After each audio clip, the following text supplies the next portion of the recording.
Hello dear students, मैं doctor Sanjeev बिथरिया आप सभी का एक बार फिर से स्वागत।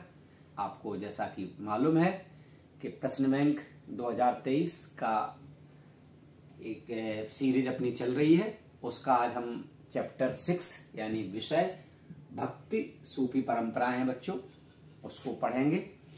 तो आप अपने पेन और रफ कॉपी को उठा लेते हैं और तैयार वो काम अपना शुरू करते हैं। विषय 6 भक्ति सूफी परंपराएं बच्चों, है ना। धार्मिक विश्वासों में बदलाव और श्रद्धा ग्रंथ, लगभग 8वीं से 18वीं शताब्दी तक का इसमें चैप्टर बच्चों है। इस चैप्टर से कुल जो आना है वो 8 अंक का आना है। इस 8 अंक में से एक एक अंक के 2 आने हैं, 2 अंक का एक क्वेश्चन आना है और 4 अंक का एक आना है। इस तरह से बच्चों कितने हो गए? 8 अंक का हो गया है। पहले मैं आपको स्मरणीय बिंदु पिछले जो 5 वीडियो से बनाए हैं, चैप्टर 5 तक जो बनाए उसमें स्मरणीय बिंदु हमने आपको साथ में हल करवाए थे और मैंने आपसे कहा भी था कि आप कुछ कमेंट करें, आप क्या कुछ बदलाव या सुधार चाहते हैं। तो आपके द्वारा कोई कमेंट अभी तक आया नहीं और मुझे ऐसा लगता है कि स्मरणीय तथ्य आप सभी के पास हैं बच्चों, तो इसमें से थोड़ा सा समय वीडियो में और बढ़ जाता है। तो आज स्मरणीय तथ्य हम नहीं पढ़ेंगे, सीधा एक अंक के जो क्वेश्चन हैं उन पर सीधी सीधी चर्चा करेंगे।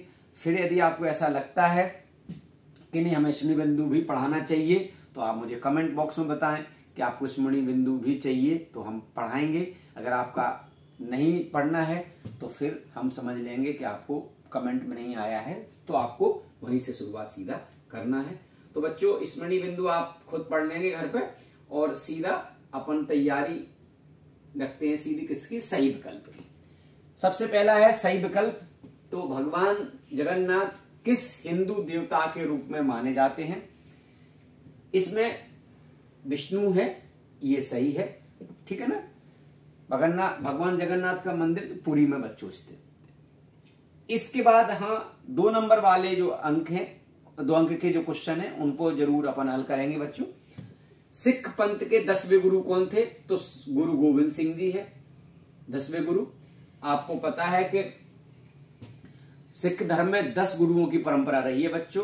प्रथम गुरु, जिसमें भी अगला क्वेश्चन ही पूछा जा रहा है, गुरु नानक देव का जन्म कब हुआ? तो 1469 1469 में हुआ बच्चों। यहां आप इस बात को याद कर लेते हैं कि इसमें सिख धर्म से संबंधित 3 बहुत इंपॉर्टेंट प्रश्न बच्चों बनते हैं। सिख धर्म के प्रथम गुरु का यदि आपसे नाम पूछा जाता है या जैसे उनका जन्म पूछ लिया गया है तो वो प्रथम गुरु गुरु नानक देव हुआ बच्चों। फिर आपसे पूछ लिया जाता है 5वें गुरु के विषय में, गुरु अर्जुन देव के बारे में, कि गुरु ग्रंथ साहिब का संकलन किसने करवाया? तो गुरु अर्जुन देव ने करवाया। उनका गुरुओं में जो क्रम था बच्चों वो क्रम था 5वां। फिर आते हैं 10वें गुरु पर, गुरु गोविंद सिंह जी। अभी इसमें आपसे क्वेश्चन और सारे उनसे पुटअप हो रहे हैं। खालसा पंथ की स्थापना, तो वो खालसा पंथ की स्थापना करने वाले गुरु गोविंद सिंह जी थे। किस रचनाओं को गुरु ग्रंथ किसकी रचनाओं को गुरु ग्रंथ साहिब में सम्मिलित नहीं किया गया है? कबीरदास, रविदास, तुलसीदास और गुरु नानक। तो तुलसीदास जी की रचनाओं को गुरु ग्रंथ साहिब में शामिल नहीं किया गया। गुरु ग्रंथ साहिब सिख धर्म का पवित्र ग्रंथ है। इसमें 10 गुरुओं की गुरुवाणियों के अलावा कबीरदास जी की, रैदास जी की और बाबा फरीद की, इनकी रचनाओं को भी सम्मिलित किया गया है। तुलसीदास की रचनाओं को सम्मिलित उसमें नहीं किया गया है। और उसके पीछे एक बड़ा कारण बच्चों ये है कि तुलसीदास जी सगुण भक्ति धारा के उपासक थे, राम के उपासक थे और सिख धर्म में भगवान के लिए ऐसी कोई व्यवस्था नहीं थी। शेख मोइनुद्दीन चिश्ती की दरगाह कहां पर स्थित है? तो वो शेख मोइनुद्दीन चिश्ती की दरगाह अजमेर पर स्थित है। इसमें से संबंधित इससे एक प्रश्न और है कि शेख मोइनुद्दीन चिश्ती ही चिश्ती संप्रदाय के संस्थापक हैं, सिलसिले के संस्थापक हैं बच्चों। अब प्रश्न आता है इसमें कादरी सिलसिले की स्थापना किसने की? तो उससे नाम से आपको पता लग रहा है, अब्दुल कादिर जिलानी। बंगाल में भक्ति आंदोलन तो शंकर देव जी के द्वारा प्रसार किया गया। खानखा का नियंत्रण शेख के हाथ में होता है बच्चों। लिंगायत समुदाय के धार्मिक संकलन कन्नड़ भाषा में है, चूंकि एक लिंगायत संप्रदाय की बहुतायत मात्रा जो शिष्यों की रही है, ये बासवन्ना जी इनके जो फाउंडर थे, संस्थापक थे, वो कर्नाटक से ही रिलेटेड थे, तो कर्नाटक कन्नड़ भाषा में उनकी सारी हमें धार्मिक संकलन वगैरह मिलते हैं बच्चों। इसके अलावा कबीर की वाणी तो 3 परपाटियों में, एक कबीर का ग्रंथ है बीजक, कबीर ग्रंथावली और गुरु ग्रंथ साहिब में, ये 3 जगह उनकी प्राप्त होती है। किस आराधना को तांत्रिक का नाम, किसकी आराधना को, तो इसमें बच्चों आ जाएगा देवी की आराधना को तांत्रिक का नाम दिया गया है। मीराबाई के गुरु कौन थे बच्चों, तो रैदास। खालसा पंथ की स्थापना किसने की, तो खालसा पंथ की स्थापना गुरु गोविंद सिंह जी, अभी आपसे बात ही हो रही है, गोविंद सिंह जी, गुरु गोविंद जी ने खालसा पंथ की स्थापना की। खालसा पंथ के विषय में क्वेश्चन है तो उस पर हम ज्यादा डिटेल से आपसे बात कर लेंगे। दक्षिण भारतीय जो वैष्णव संत हैं वो किस नाम से जाने जाते हैं, तो दक्षिण भारतीय जो हैं वो अलवार। इस पे भी एक क्वेश्चन अभी देखेंगे। उलट बांसी किसकी रचना है, कबीरदास जी की। अपार एक नैनार संत थे, तो ये गलत। करक्काइल अम्बाल को दक्षिण भारत की मीरा कहा जाता है, ये भी गलत है। अंडाल को कहा जाता है। सूफियों ने कुरान की व्याख्या अपने निजी अनुभव के आधार पर की, सत्य है। कौल का प्रचलन रविदास जी ने किया, नहीं किया। अमीर खुसरो ने किया, इस पे भी हम आपको क्वेश्चन आगे लेके आ रहे हैं। चिश्ती सिलसिले की स्थापना निजामुद्दीन औलिया ने की, ये भी गलत है। मैंने आपको ऊपर बता दिया था, शेख मोइनुद्दीन चिश्ती। तो अलवार वैष्णव, ये सही है ना। ये आपसे पूछे गया था अभी कि अपार एक नैनार संत थे, ठीक। नैनार कौन थे, तो शिव भक्त थे। शेख सलीम चिश्ती की दरगाह फतेहपुर सीकरी में है। हिंद का तोता अमीर खुसरो, तोता हिंद उनकी उपाधि थी, तोता हिंद, तो इसलिए उनको हिंद का तोता बच्चों कहा जाता है। और बासवन्ना वीर शैव। ये तो आपके 1-1 अंक के हो गए, इनको आप तैयार कर लेंगे। अब 2-2 अंक के जो क्वेश्चन पूछे जाएंगे वो हम बच्चों तैयार करके लाए हैं आपके लिए। तो उसमें जो सबसे पहला प्रश्न है, वैदिक और पौराणिक परंपरा में क्या अंतर है। वैसे तो बहुत सारे अंतर हैं वैदिक और पौराणिक परंपरा में स्टूडेंट्स, लेकिन जो मूल अंतर है वो ये है इसमें कि वैदिक और पौराणिक परंपरा मुख्य अंतर यह है कि वैदिक काल में मूर्ति पूजा नहीं होती थी, जबकि पौराणिक काल में मूर्ति पूजा होती थी। आप ये लिख सकते हैं, या आप यूं भी लिख सकते हैं कि वैदिक काल में जो देवता थे वो प्रकृति के रूप में पूजे जाते थे। इंद्र हैं, वरुण हैं, अग्नि हैं, वायु हैं, है ना, ये प्रकृति के पूजक के रूप में थे और इनकी मूर्ति पूजा का प्रचलन नहीं था। पौराणिक काल में कृष्ण हैं, राम हैं और इनका मानवीकृत रूप हो गया बच्चों, तो इसलिए ये यहां पर ये आप लिख सकते हैं। अगला फिर से प्रश्न है, नलियारा दिव्य प्रबंधम क्या है। तो नलियारा दिव्य प्रबंधम अलवार संतों का मुख्य काव्य ग्रंथ है। इसका वर्णन तमिल वेद के रूप में किया जाता है, तमिल वेद के रूप में किया जाता है। तमिल साहित्य में लिखा हुआ यह ग्रंथ है। यह ग्रंथ वेदों जितना ही महत्वपूर्ण है। यह इसको यूं समझ लो, आपके दक्षिण भारत का एक तरीके से, इसी को कोई कभी कभी विद्वान इसको पंचम वेद की भी संज्ञा देते हैं बच्चों, और दक्षिण भारत का वेद के रूप में भी इनको जाना जाता है। अगला है, बासवन्ना ने अनुष्ठान और यथार्थ संसार से संबंधित क्या अवधारणा दी है।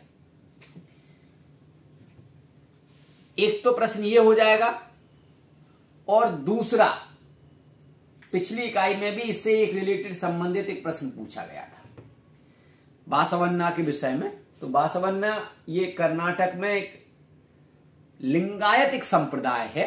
अगर प्रश्न ये आ जाए लिंगायत संप्रदाय के धार्मिक विचार या सामाजिक विचार क्या हैं, या सामाजिक सुधार में उन्होंने कौन सी योगदान किए, तो आप इससे भी ही इस क्वेश्चन को स्टूडेंट्स आप बना सकते हैं। बासवन्ना ने ब्राह्मणी अनुष्ठान संबंधी अवधारणा में यहां पर मैं छूटा हुआ है तो आप लिख लेंगे, में विश्वास नहीं करते थे। कर्मकांडी जो थी ब्राह्मणों का, उसमें होना आवश्यक है, फिर वो पूजा पद्धति होती थी, यज्ञ हवन होते थे, ऐसी व्यवस्था को वासवन्ना ने या लिंगायतों ने स्वीकार इस व्यवस्था को नहीं किया। वे इसमें बिलीव नहीं करते थे, विश्वास नहीं करते थे। तो फिर वो क्या करते थे, जैसे जो ब्राह्मणी कर्मकांड थे, श्राद्ध है ना, पितरों को जो श्राद्ध दिया जाता है, या अन्य संस्कार, जैसे मृतकों में संस्कार होता था तो मृतकों को एक दाह संस्कार में उनको जलाया जाता है, उसके उलट ये दफनाते थे गड्ढा खोद के, और उसकी भी कई विविध प्रकृतियां वो थी विधियां। और ये पुनर्जन्म में भी बिलीव नहीं करते थे, पुनर्जन्म में विश्वास नहीं करते थे। तो बासवन्ना ने ब्राह्मणी अनुष्ठान संबंधी अवधारणा में विश्वास नहीं करते थे, जैसे वे श्राद्ध संस्कार का पालन नहीं करते थे, वे मृतकों को दफनाते थे, तथा पुनर्जन्म सिद्धांत पर भी उन्होंने प्रश्न चिन्ह लगाया। ठीक बच्चों, अगला, दक्षिण भारतीय महिला संतों का भक्ति परंपरा में क्या स्थान है? बहुत इंपॉर्टेंट है, इसको आप IMP कर लेंगे, ये काफी इंपॉर्टेंट प्रश्न है बच्चों। ये दक्षिण भारतीय महिला संतों का भक्ति परंपरा में महत्वपूर्ण स्थान है। वैसे तो अगर वैदिक काल की परंपरा से लेकर अगर द साउथ की बात करें तो बच्चों सभी जगह महिलाओं का प्राचीन काल से लेकर बहुत महत्वपूर्ण स्थान भारत में रहा है।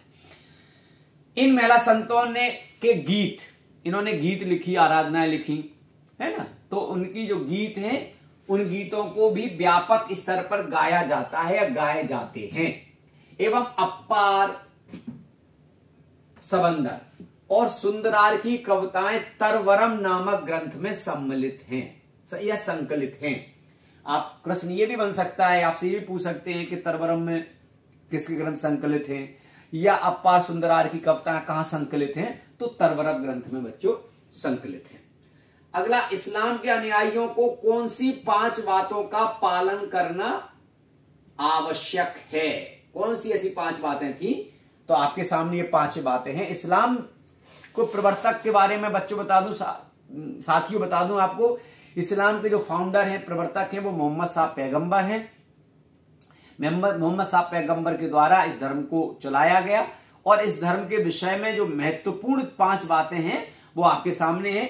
एक तो वो एक ईश्वर में बिलीव करते हैं, एक ईश्वरवाद जिसको आप कहते हैं, तो एक अल्लाह एकमात्र ईश्वर है और कोई उनको दूसरे की आवश्यकता नहीं है। पैगंबर मोहम्मद उनके दूत हैं। उनका पैगंबर का मतलब ही होता है दूत। तो मोहम्मद साहब क्या है? अल्लाह, चूंकि अब तो निराकार ईश्वर है, तो निराकार ईश्वर तो मतलब निराकार है, तो उसको आना तो धरती पे है ही नहीं है। तो फिर उसने अब लोगों तक अपनी बातों को एक मैसेंजर दूत को चुना, और वो दूत कौन है? मोहम्मद साहब है। दिन में 5 बार नमाज करना अनिवार्य है। खैरात एक दान देना अनिवार्य है, और रोजा रखना भी अनिवार्य है। ये इनके इस्लाम के 5 बातें जो आवश्यक है वो आपके सामने है। उल्मा कौन थे? उल्मा आलिम का ही एक बहुवचन है बच्चों। उल्मा इस्लाम धर्म के ज्ञाता थे। इस परिपाटी के संरक्षक होने के नाते वे धार्मिक, कानूनी और अध्यापन संबंधी जिम्मेदारी निभाते थे। अगला, जिम्मी से आप क्या समझते हैं? बहुत छोटा सा सरल सा है। जिम्मी एक इस्लामी राज्य में गैर मुसलमानों से लिए जाने वाला कर था। इस्लाम के जो अनुयायी नहीं थे, ऐसे गैर मुस्लिम लोगों से क्या लिया जाता था? जो कर लिया जाता था वो जिम्मी बच्चों कहलाता था। अगला, सूफी शब्द से क्या आशय है? सूफी इस्लाम की एक पूजा पद्धति करने वाले लोगों का एक संप्रदाय, पूजा पद्धति की परंपरा है, और सूफी उतने ही पुराने हैं जितना कि इस्लाम पुराना है। कई सूफी धर्म को लेकर कई विचारधाराएं पनपी कि सूफी इनको क्यों कहा जाता है। कई लोगों ने अपने अपने अलग अलग थॉट विचार रखे। तो उसमें से आप देखो, सूफी शब्द सूफ से बना हुआ बच्चों, सूफ, और जिसका अर्थ होता है ऊन।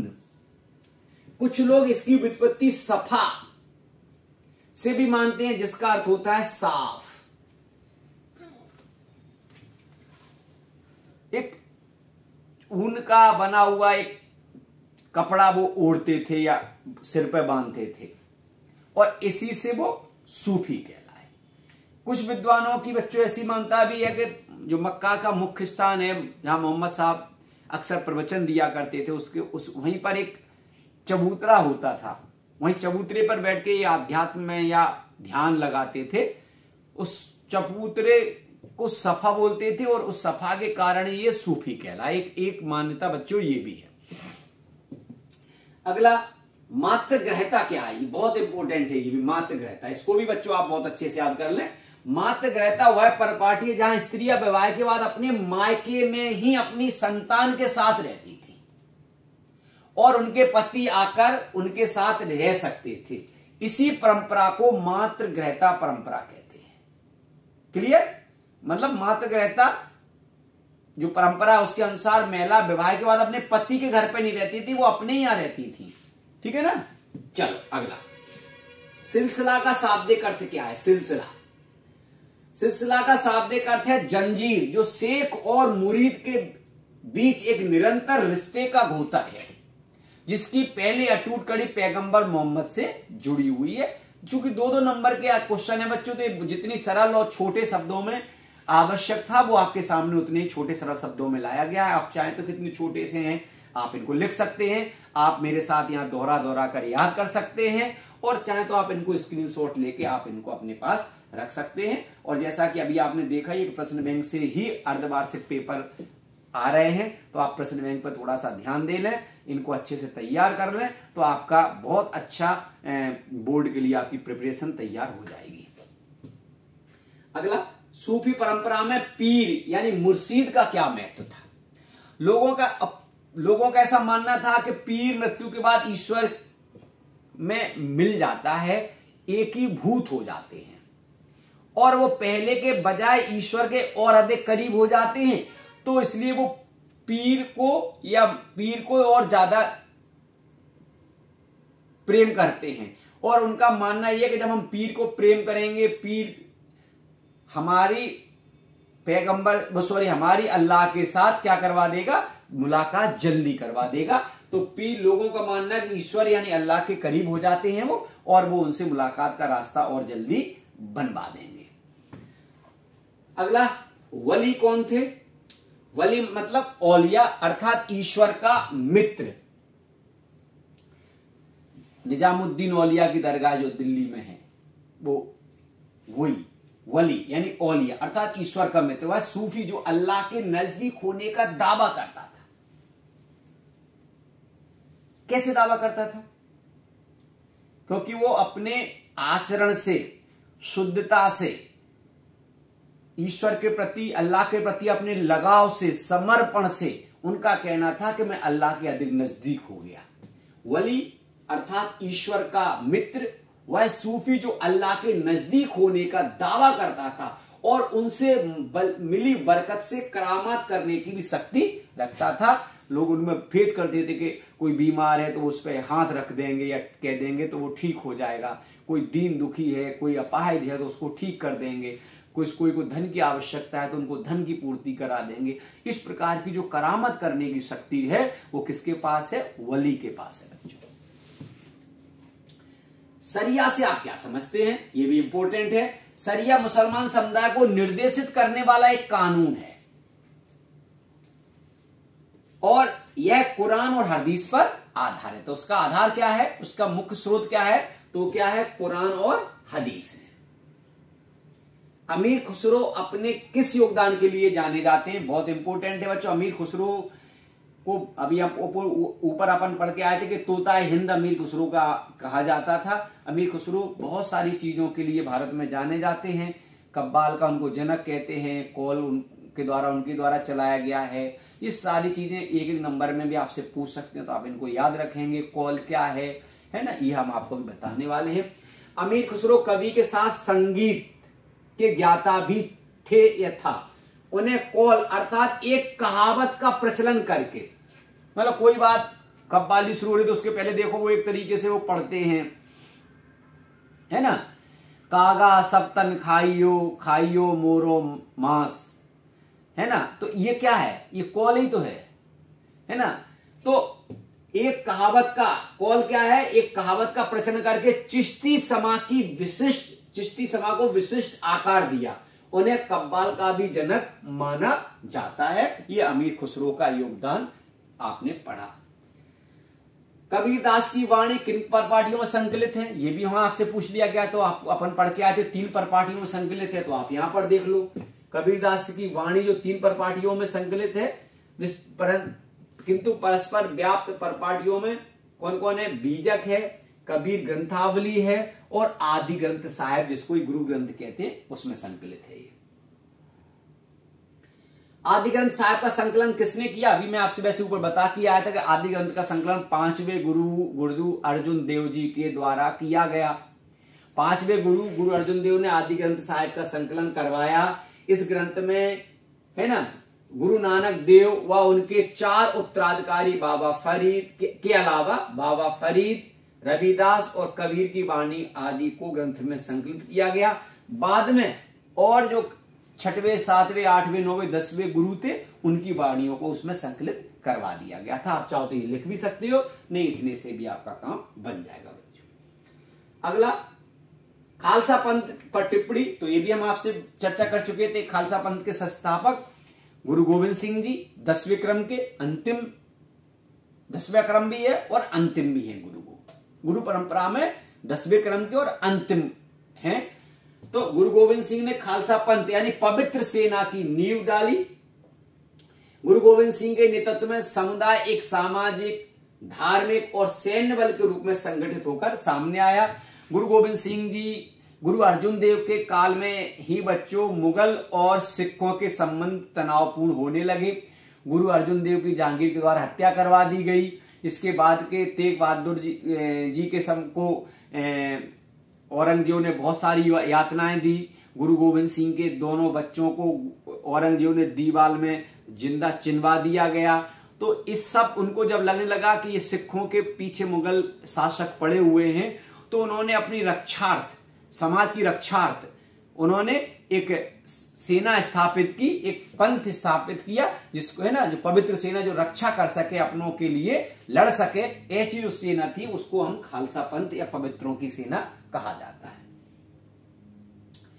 तो बच्चों इस प्रकार से ये तो इसमें से हो गए। इसमें अगर आप चाहें तो ये बड़े भी क्वेश्चन हैं इसमें, देखें आप तो, लेकिन बड़े मैं इसलिए लेके नहीं आया क्योंकि फिर क्वेश्चन वो बहुत बड़े हो जा रहे थे। आप देखें तो इसमें बहुत सरल है, आपकी किताब में ऊपर दिए हैं, महान लघु परंपराएं वगैरह, ये हमने देखा, उस पर बहुत आसानी से मिल रहे हैं। फिर भी अगर आपको ऐसा लगता है कि नहीं हम बड़े क्वेश्चन भी हल करवाना चाहिए, तो आप मुझे कमेंट बॉक्स में बताएंगे, तो बड़े हल करवाएंगे। फिर से मैं कह रहा हूं, यदि आप कोई सुझाव देना चाहते हैं, कोई सुधार चाहते हैं, तो आप मुझे कमेंट बॉक्स में लिखें, तभी मैं उसमें कुछ परिवर्तन कर पाऊंगा। आप, मुझे आशा है कि आप इस सबसे बहुत अच्छी पढ़ाई कर रहे होंगे। आपके बोर्ड एग्जाम बहुत नजदीक है, तो बच्चों आप घर पर पढ़िए। बहुत बहुत धन्यवाद।